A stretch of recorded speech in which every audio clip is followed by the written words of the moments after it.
വേറിട്ട republic ആഘോഷങ്ങളുമായി Vadakara coastal police. ഇത്തവണ അവർ പതാക ഉയർത്തിയത് കടലിലെ വെള്ളിയാങ്കല്ലിലാണ്. വടകര റൂറൽ SP KE ബൈജുവിന്റെ നേതൃത്വത്തിലായിരുന്നു പതാക ഉയർത്തലും ആഘോഷങ്ങളും.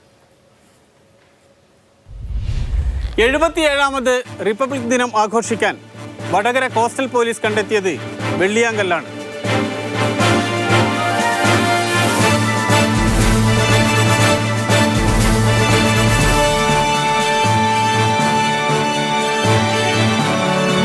പ്രകൃതി സൗന്ദര്യം കനിഞ്ഞനുഗ്രഹിച്ച വെള്ളിയാങ്കല്ല്. അവിടെ അവർ ദേശീയ പതാക ഉയർത്തി ദേശീയ ഗാനവും ചൊല്ലി മടങ്ങി.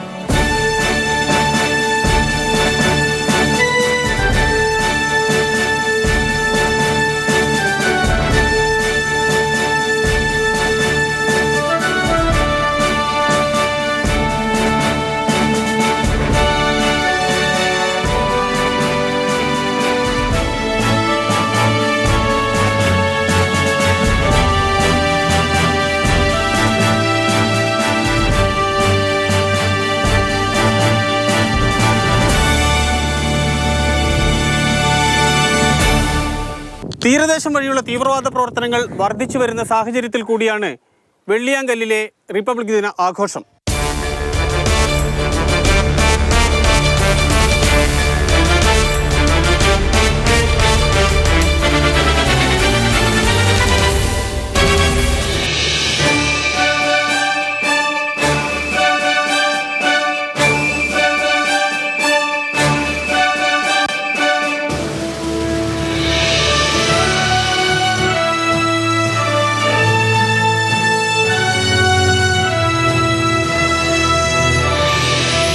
തീരദേശ സുരക്ഷയുടെ പ്രാധാന്യവും അനിവാര്യതയും വ്യക്തമാക്കുന്നത് കൂടിയായിരുന്നു ചടങ്ങ്.